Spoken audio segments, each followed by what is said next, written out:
We carry our dreams, traumas, and truths in our bodies. But what happens when we stop listening to it? What happens when our body becomes just the vehicle we drag along for the ride? Hello, friends, and welcome back to The Free Advantage, brought to you by The Risky Path. I'm Heather Davis, and I want to invite you to join me each week as we explore self-discovery, authenticity, and the journey to recovering a life of freedom. This podcast is about sharing and exploring impactful experiences that we all share in a relatable and digestible way. With so much information out there, it can be overwhelming to take it all in. And here, I want to give you small bites that you can take back into your week and integrate into your daily life.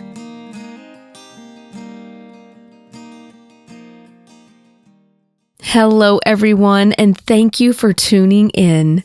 We are diving deep into our Holy Living series, A Journey to Your Authentic Reveal. This is an exploration of what it means to no longer live as remnants of ourselves and to live as a whole, integrated being.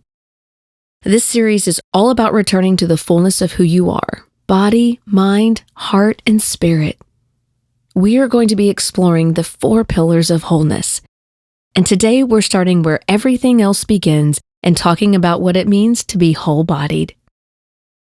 Our bodies carry the weight of our whole lives, our dreams, our traumas, and our truths. They are the sacred vessel from which every single thing we do flows. But when we stop listening, when we override and silence our needs in favor of survival or performance, we become fragmented and disconnected. How often do we override and disconnect from our bodies in favor of getting more done, pleasing more people, or just to survive another day? It has become very normal to ignore our exhaustion, disconnect from our needs, and expect our body to just keep up, leaving it to also carry what we push down, what we avoid, and what we have yet to process. Now, I personally have had plenty of seasons, and if I'm being honest, not just seasons, most of my life, where I have treated my body like an inconvenience. I ignored rest, I overcommitted, I stayed up way too late, ate way too much junk food, and pushed myself literally to the brink. But the thing about our body is that it doesn't forget. It keeps score. It remembers and it knows what it has been through, even when we forget or don't notice. And for me, it eventually started talking back. A few years back, I went through about a month or so where I suffered a series of small injuries. I had rolled off the bed, goofing around with my kids, and almost broke my foot. I was standing on my daughter's bed one night, closing a curtain, and ran into the ceiling fan and cut my head open. And on another night, I had been trying to pry a battery pack open and cut my entire palm instead. And then I also had been through this whole series of constantly biting my lip non-stop for a month. And then when I thought whew, okay, it's slowing down, I'm getting better, I stubbed my baby toe really bad. And I had trouble walking for a few days. And I know I'm a sensitive person to everything around me, and not everything means something. But after a month of a ton of things happening, I started to wonder why? What is happening? Am I being punished? What am I not getting? I was losing my mind trying to figure out why I kept hurting myself. I am not an accident-prone person. I'm not clumsy. So I was baffled and I felt off. And over that whole month, I even asked God why all of this kept happening. In every area I had been hurt, I asked for something: wisdom, guidance, help, something. And what I learned was that no, God was not punishing me, but I was being given the opportunity to return to my body and to treat it as part of the message, not just the messenger. After some healing in my body and reflection, I realized that every hurt I had had reflected a deeper misalignment. My feet reminded me that they are what carry me around to do everything that I needed to do. And without it, you can't stand. Yes, I was goofing around, rolling myself off the bed, not thinking about my surroundings, and though I was having fun, the environment in which I was doing it was not right.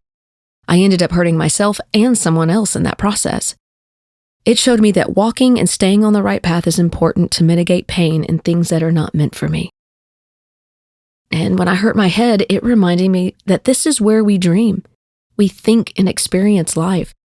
Without your head, we do not experience life at all. And when I hurt my head, I was doing something I should not have been doing, yet again. But I felt that I needed to save myself from more work, from having to move furniture. Instead of taking the proper steps, I tried to sidestep the work, jump up on the bed, and hit the fast-moving ceiling, which led me to cutting my head open. And what that taught me is that when I'm not focused or intentional, my thoughts take over. They steer me down paths that aren't mine to walk. And sometimes my head thinks I'm doing something to help myself or make things easier when really I am just putting myself in harm's way.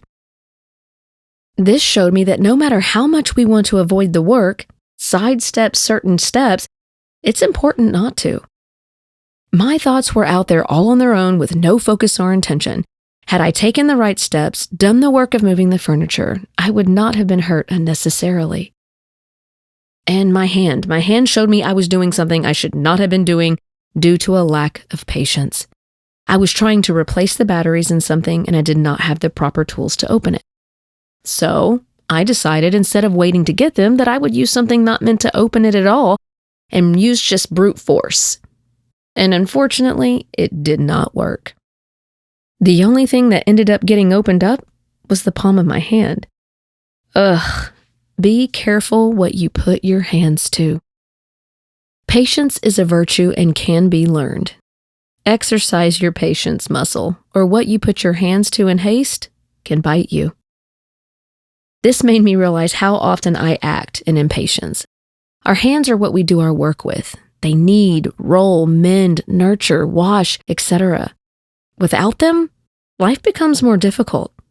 And this showed me that patience is a true virtue and not one to be taken lightly. The lack of it could cause me grave repercussions. And then there was my mouth. Man, I had been eating dinner one night and I bit the inside of my lip. And it wasn't comfortable, but it was okay. But then over the next month, I continued to bite it over and over and over again in the same place. I was so mad at myself. My lip was swollen and it became hard to eat or even talk without constantly catching it. I was so irritated with this that every time I bit it again, it would send me into a tailspin of anger at myself that I literally wanted to punch myself in the face. The pain was a doozy. But what it showed me was that my mouth had been a source of contention.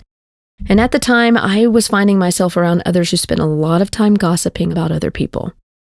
And though I don't like to gossip and I did not want to participate, I found myself doing that very thing. And once it started, I couldn't seem to stop.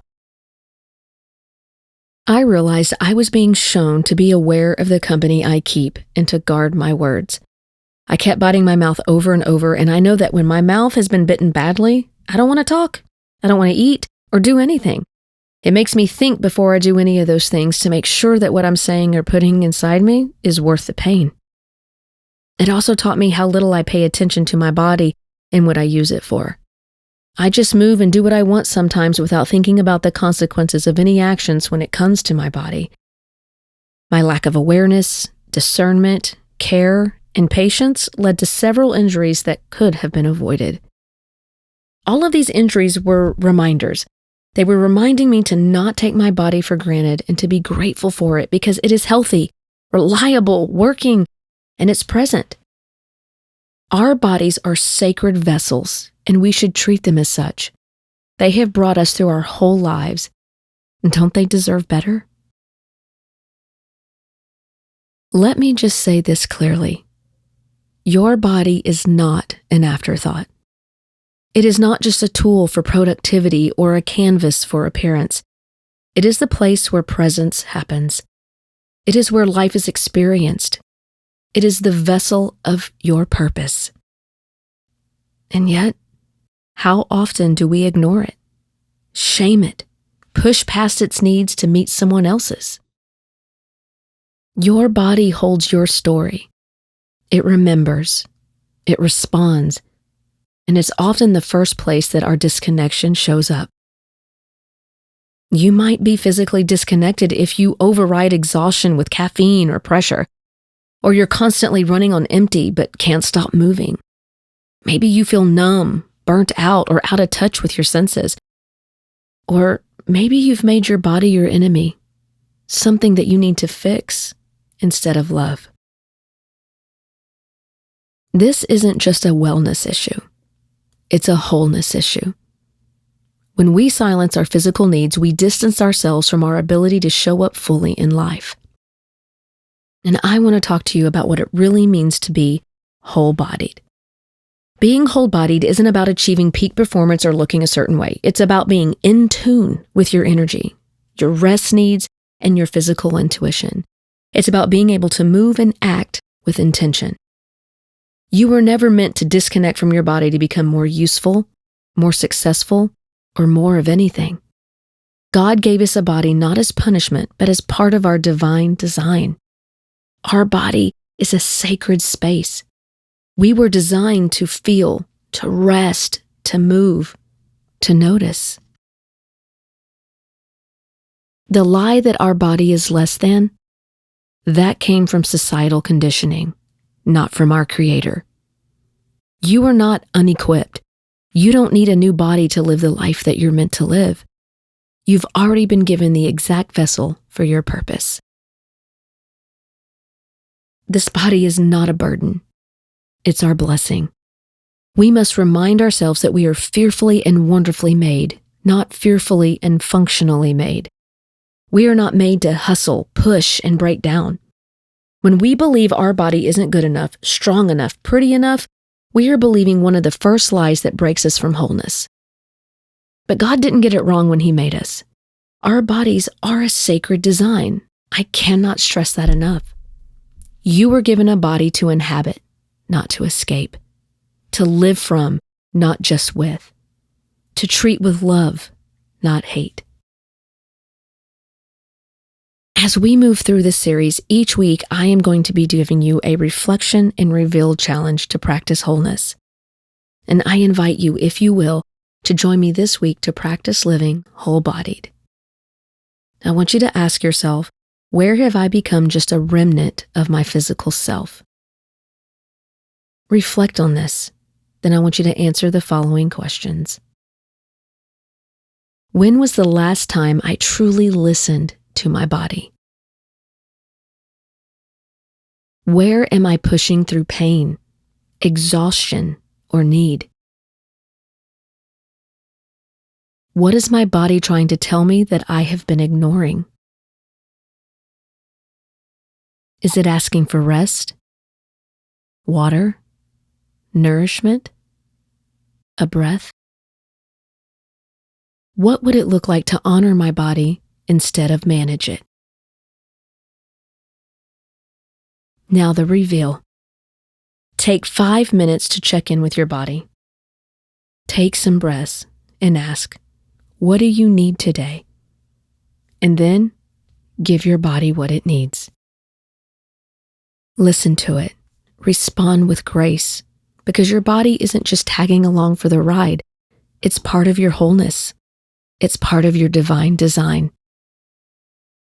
Whether it's rest, movement, water, nourishment, or just a pause, respond like you matter, because you do. I want us to do, and I say us because I will be joining in this practice this week as well, to try and do this every day this week. It takes just a few minutes and brings our thoughts and our mind and our focus back to our physical self. I want you to remember your body is not a problem. It is a part of your wholeness. When you reconnect with your physical self, you begin to ground your soul. You stop floating through life and start inhabiting it. You return. So this week, let's make space to remember that wholeness begins here, right here in the body you're living in. You are not a remnant. You are whole. You are sacred. And freedom starts with coming back to yourself. If you would like to take your own journey deeper, I have created a downloadable worksheet for each episode in this series. Each one includes space to reflect and write. You can grab yours now at theriskypath.com or by clicking the link below in the show notes, because transformation happens when we engage, not just listen.